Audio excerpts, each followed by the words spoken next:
Hello, friends. Welcome back to our Swiss travel series. It's our day 3 in Switzerland. सुबह के 7 बज रहे हैं अभी और हम निकल चुके हैं अपने Airbnb से. Today we're taking the bus to Interlaken Oss, which takes only 5 minutes to the station. Breakfast हमने रूम पे ही प्रिपेयर कर लिया था क्योंकि कल शाम लौटते वक्त सुपरमार्केट से ब्रेड, अंडे और दूध कैरी कर लिए थे. Today we're going to explore Mount Eiger, Jungfraujoch, which is known as Top of Europe, and Grindelwald village. इसके लिए हम लेने वाले हैं ट्रेन जो कहलाती है बर्नीज ओबरलैंड. ये हमें ग्रिंडलवाल्ड टर्मिनस पे छोड़ेगी.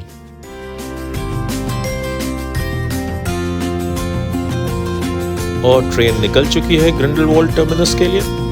वहां पहुंचकर हम लेंगे आइगर एक्सप्रेस जो हमें आइगर माउंटेन पीक पे छोड़ेगी. फिर वहां से लेना पड़ेगा एक कॉगव्हील ट्रेन जो हमें योंगफ्राउयोक पे लेकर जाएगी.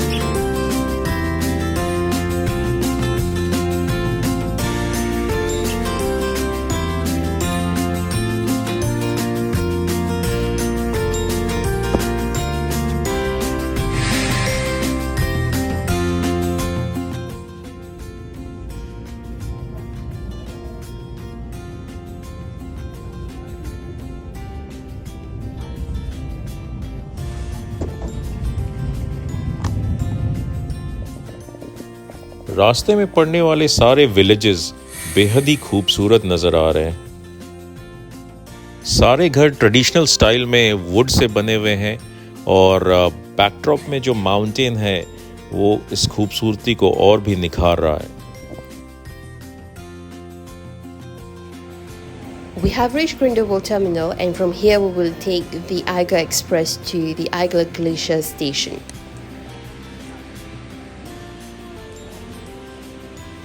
It takes only 15 minutes to reach the Eiger Peak. यहाँ बने हुए टिकट काउंटर से आप योंगफ्राउयोक पीक की टिकट निकाल सकते हैं. आपको आइगर स्टेशन से चेंज करना पड़ेगा एक कॉगव्हील ट्रेन में योंगफ्राउयोक जाने के लिए. यदि आप आइगर पीक तक ही जाना चाहते हैं तो सिर्फ आइगर तक की ही टिकट निकालें. ये आइगर एक्सप्रेस जो है वो एक ट्राई केबल गोंडोला है जो आपको ग्रिंडलवाल्ड टर्मिनल से आइगर ग्लेशियर तक सिर्फ 15 मिनट में पहुंचा देती है. इसकी जो कैबिन है उसमें कंफर्टेबल सीट्स लगे हुए हैं और इसमें करीबन 25 लोग आराम से बैठ सकते हैं. गोंडोला में बैठते ही आपको मिलता है stunning views of Jungfrau reason.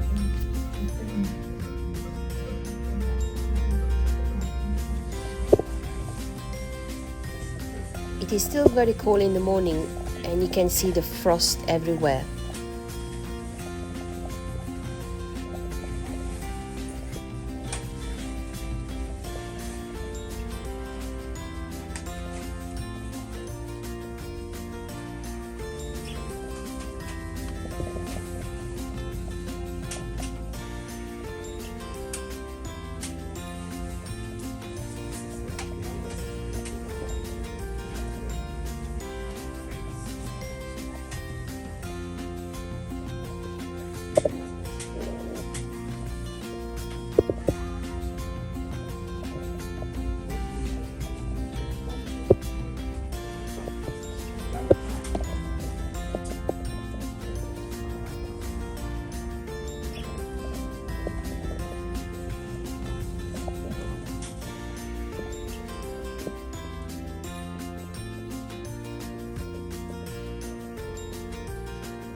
We have arrived at Eiger station, and from here we will change to the Cogwheel train for the top of Europe.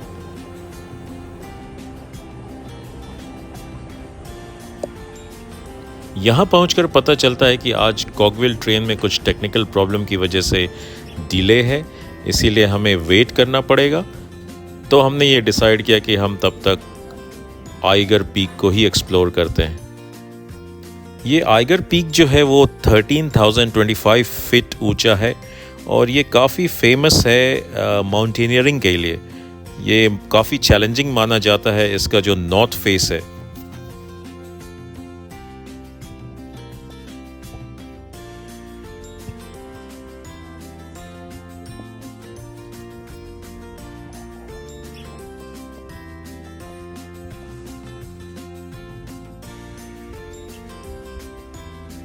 दो घंटे बीत चुके हैं लेकिन अभी तक कॉगविल ट्रेन शुरू होने की कोई इन्फॉर्मेशन नहीं है, इसलिए हमने डिसाइड किया कि हम अपने नेक्स्ट लोकेशन पे जाते हैं।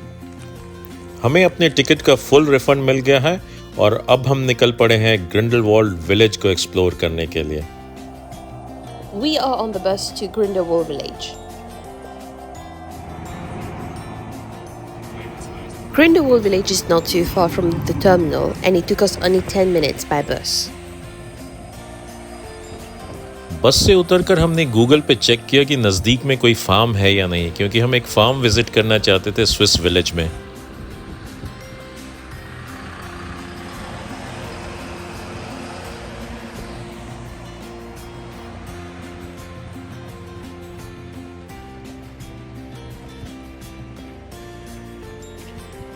गूगल द्वारा बताए गए डायरेक्शन में हम निकल पड़े फार्म की तलाश में।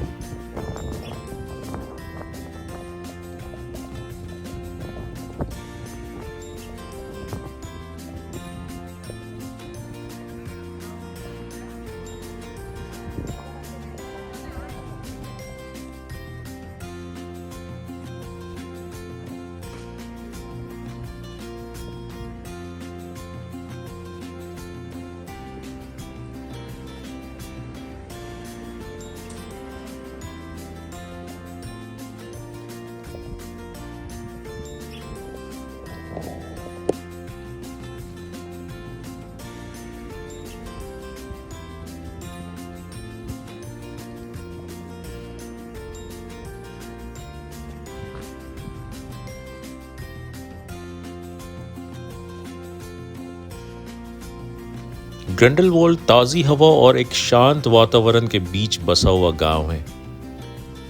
ये गांव शानदार एल्पाइन लैंडस्केप के लिए बहुत फेमस है।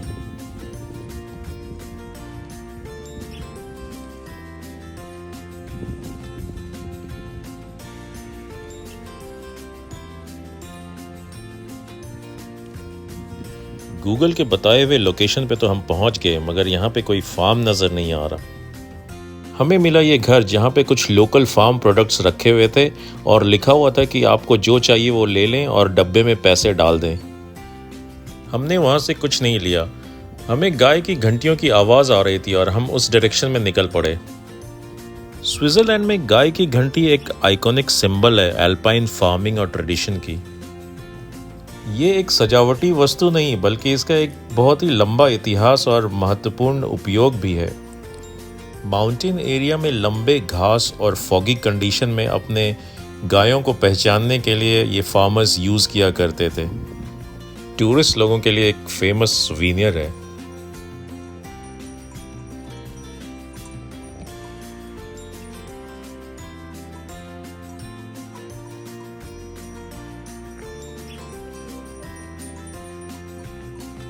यहाँ पहुंचकर देखा ये गाय नहीं भेड़ है, इनके गले में भी घंटी लगी हुई।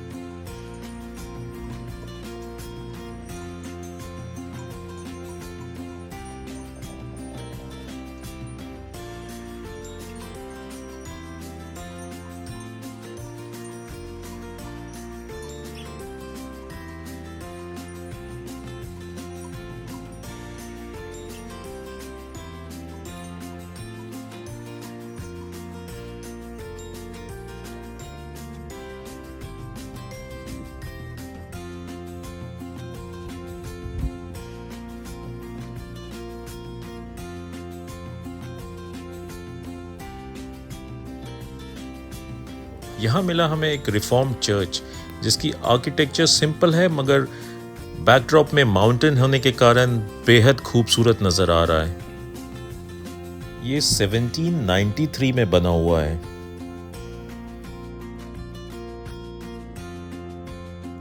चर्च के बगल में एक अच्छी तरह से व्यवस्थित कब्रिस्तान भी है जहाँ पे उन माउंटेनियर्स को बरी किया गया है जिनकी जान चली गई माउंटेन पीक को क्लाइंब करने की कोशिश में।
Oh, look, Indian restaurant. Our lunch is sorted. Switzerland में आपको काफ़ी सारे इंडियन रेस्टोरेंट मिल जाएंगे क्योंकि हर वर्ष इंडिया से काफ़ी सारे टूरिस्ट यहाँ आते हैं।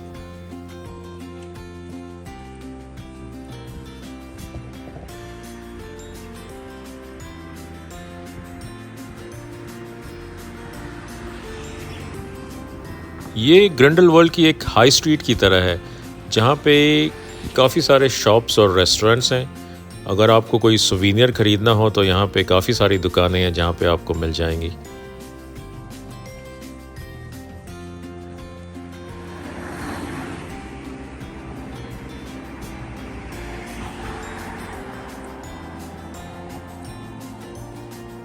देखिए ये एक सुवीनियर की दुकान है।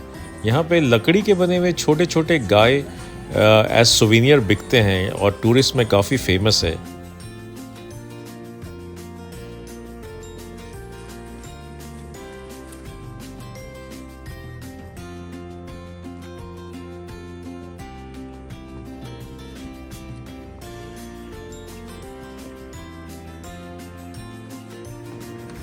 ग्रिंडलवाल्ड में भी काफ़ी सारे होटल्स और एयरबीएनबी हैं। यहाँ पे काफ़ी सारे टूरिस्ट रुकना पसंद करते हैं।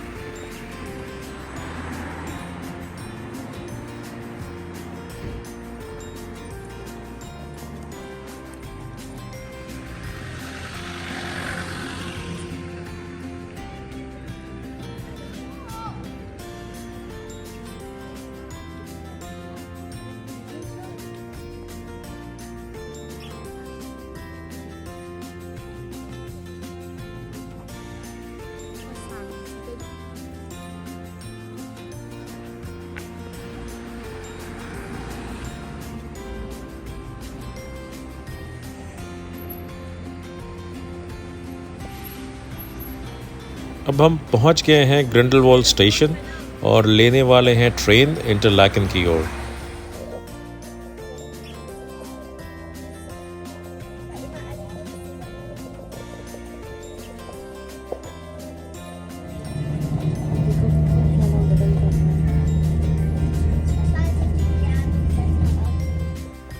We are back in Interlaken, popping into Coop to grab some snack and drinks. Coop is a retail supermarket in Switzerland.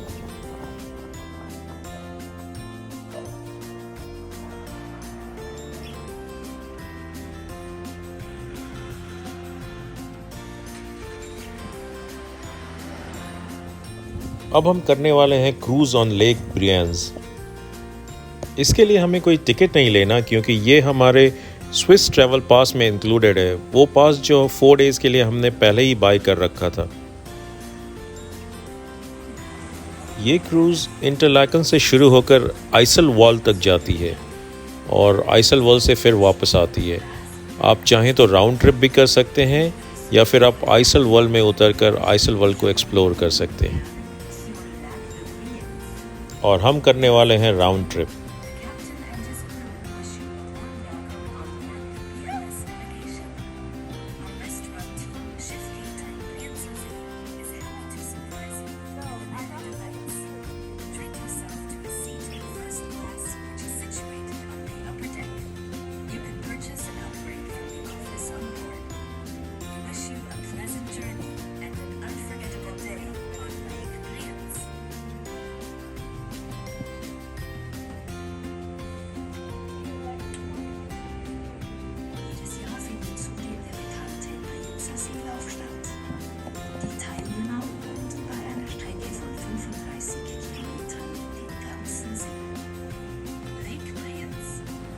ये लेक ब्रियंस जो है ये 14 किलोमीटर लंबी और 2.8 किलोमीटर चौड़ी है।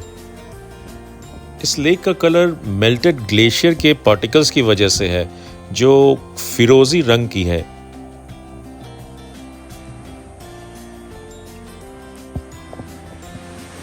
इस लेक के किनारे ट्रेडिशनल लकड़ी के घरों वाले कई खूबसूरत गांव बसते हैं।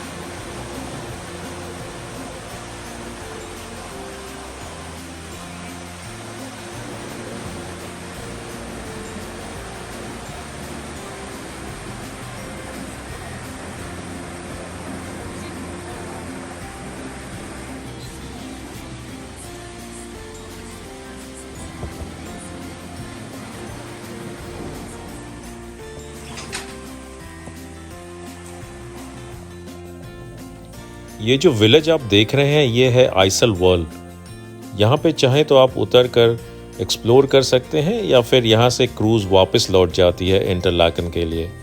ये काफ़ी खूबसूरत विलेज है। यहाँ पे कई सारे बॉलीवुड के सॉन्ग्स भी शूट हुए हैं।